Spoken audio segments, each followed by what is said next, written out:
kembali lagi di channel saya. Untuk keberapa kalinya saya menyampaikan materi tentang filsafat. Pada kali ini saya akan menyampaikan tentang tantangan pengembangan filsafat pendidikan Pancasila di Indonesia. Di dalam presentasi saya ini akan saya jelaskan bagaimana strategi dan peran perguruan tinggi dalam mengatasi masalah. Mari kita lihat yang pertama bahwa pendidikan Pancasila diperkenalkan sebagai upaya untuk memahami dan menginternalisasi nilai-nilai yang tercantum dalam Pancasila. Hal ini penting dalam konteks sejarah Indonesia agar generasi penerus dapat menghargai perjuangan para pendiri bangsa dan menjaga keutuhan negara. Lalu bagaimana pentingnya filsafat pendidikan dalam konteks Pancasila? Filsafat pendidikan dalam konteks Pancasila merupakan landasan untuk menciptakan sistem pendidikan yang mencerminkan nilai-nilai kebangsaan. Sehingga dengan filsafat ini mendorong penerapan nilai-nilai etika, moral, dan budaya dalam proses pembelajaran, hingga menciptakan individu yang berkarakter dan bertanggung jawab. Berikut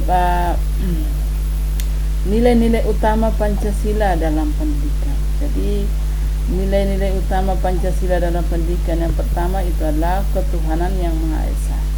Jadi nilai sila Pancasila yang pertama itu adalah ketuhanan yang Maha Esa.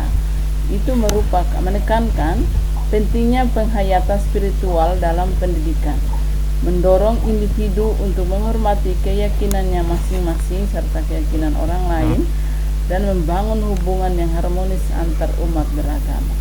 Lalu sila yang kedua itu adalah kemanusiaan yang adil dan beradab.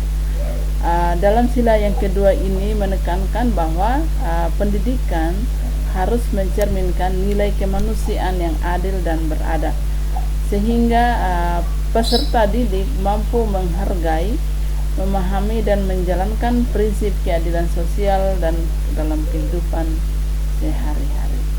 Lalu sila yang ketiga itu adalah tentang persatuan Indonesia, di mana dalam sila ini pendidikan Pancasila berperan dalam memperkuat persatuan dan kesatuan bangsa, membangun rasa kebanggaan nasional, dan mempersatukan beragam suku, budaya, dan agama di Indonesia. Itulah persatuan Indonesia yang dimaksudkan dalam sila yang ketiga.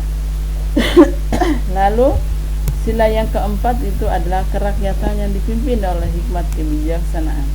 Di dalam sila keempat ini di sini menekankan bahwa nilai ini mendorong pendidikan untuk mengajarkan pentingnya partisipasi aktif dalam kehidupan bermasyarakat dan berbangsa, serta pengambilan keputusan yang bijaksana dan berdasarkan pada kepentingan rakyat. Lalu sila yang kelima adalah keadilan sosial bagi seluruh rakyat Indonesia. Dalam sila kelima ini ditekankan bahwa pendidikan itu harus berfokus pada menciptakan lingkungan yang adil dan merata, sehingga setiap individu memiliki akses untuk memperoleh pengetahuan dan kesempatan yang sama tanpa terkecuali. Itu kelima sila Pancasila yang merupakan pengembangan filsafat pendidikan Pancasila di Indonesia. Lalu bagaimana tantangan pengembangan filsafat? Tantangan dan strategi pengembangan filsafat pendidikan Pancasila di Indonesia itu adalah yang pertama, ketidakpahaman terhadap Pancasila. Jadi sebagian masyarakat itu atau tidak sepenuhnya masyarakat itu memahami nilai dan makna daripada Pancasila, sehingga menyebabkan penerapannya dalam kehidupan sehari-hari tidak terjadi secara efektif. Nah, bagaimana upaya sosialisasi yang komprehensif diperlukan, sehingga upaya sosialisasi yang komprehensif diperlukan untuk meningkatkan pemahaman ini. Lalu yang berikut adalah globalisasi dan pengaruhnya. Nah, Dampak globalisasi telah berpengaruh atau mempengaruhi pola pikir generasi muda. Seringkali mengabaikan nilai-nilai lokal, menghadirkan konten pendidikan yang menyeimbangkan antara nilai Pancasila dan budaya global sangat penting. Berikutnya adalah kurang integrasi dalam kurikulum. Jadi pendidikan Pancasila itu kurang diintegrasikan dalam kurikulum pendidikan kita, sehingga terpisah dari mata pelajaran utama. Disarankan bahwa pembaruan kurikulum harus mengakomodasi nilai-nilai ini secara menyeluruh dan diperlukan untuk memberikan pemahaman yang lebih baik. Yang berikut adalah peperangan ideologi. Adanya peperangan ideologi di mana persaingan ideologi terutama dari pengaruh asing dapat mengikis nilai-nilai Pancasila di kalangan generasi muda. Penanaman ideologi Pancasila harus dilakukan dengan cara yang menarik dan relevan bagi generasi tantangan ini. Berikut, bagaimana revitalisasi kurikulum? Revitalisasi kurikulum pendidikan yang mengedepankan nilai-nilai Pancasila dengan pendekatan yang lebih kontekstual sangat dibutuhkan. Pendekatan ini bertujuan membuat siswa lebih aktif dalam memahami dan mengimplementasikan nilai-nilai tersebut.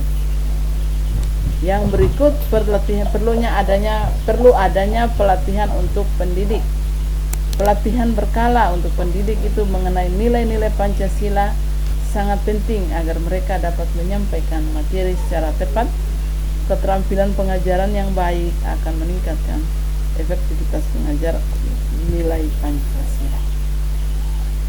Lalu harus mengadakan promosi kesadaran Pancasila, di mana program promosi yang melibatkan masyarakat termasuk media sosial dapat meningkatkan kesadaran terhadap nilai-nilai Pancasila. Aktivitas kreatif yang menarik dapat mengajak generasi muda untuk memahami dan mencintai Pancasila. Lalu harus adanya kolaborasi antar lembaga. Kolaborasi antar sekolah, universitas, dan lembaga pemerintah dapat menciptakan program pendidikan yang integrasi dan sinergis. Kerjasama ini akan memperkuat implementasi nilai Pancasila dalam pendidikan secara lebih luas. Lalu yang berikut adalah peran perguruan tinggi dalam pendidikan Pancasila. Peran perguruan tinggi dalam pendidikan Pancasila adalah yang pertama, pengembangan riset dan kajian Pancasila. Jadi perguruan tinggi itu diharapkan melakukan riset yang mendalami Pancasila sebagai dasar filsafat pendidikan. Setiap riset harus berfungsi untuk memahami relevansi Pancasila dalam konteks pendidikan modern dan mencari solusi terhadap tantangan pendidikan. Peran yang kedua adalah penyebaran ilmu pengetahuan. Perguruan tinggi berfungsi sebagai pusat penyebaran ilmu pengetahuan yang sesuai dengan Pancasila. Dengan mengintegrasikan nilai-nilai tersebut dalam kurikulum, mahasiswa diharapkan dapat menerapkan Pancasila dalam kehidupan sehari-hari. Dan yang berikut itu adalah mendorong diskusi dan dialog, di mana perguruan tinggi perlu menciptakan ruang untuk diskusi dan dialog mengenai nilai-nilai Pancasila. Forum-forum ini memungkinkan mahasiswa untuk kritis dan kreatif dalam menganalisis relevansi Pancasila di era globalisasi. Lalu yang berikut adalah membina generasi penerus Pancasila. Siapa generasi penerus Pancasila? Ya kita mahasiswa yang masih belajar dan anak-anak didik kita yang kita ajarkan. Jadi melalui pendidikan karakter itu, perguruan tinggi itu berperan dalam membina generasi penerus yang memahami dan mencintai Pancasila, sehingga pendidikan berbasis nilai Pancasila dalam bentuk ilmu bangsa tidak dapat diabaikan. Itu Bapak Ibu. Lalu berikut saya simpulkan bahwa tantangan utama dalam pengembangan filsafat pendidikan Pancasila meliputi ketidakpahaman masyarakat terhadap nilai-nilai Pancasila,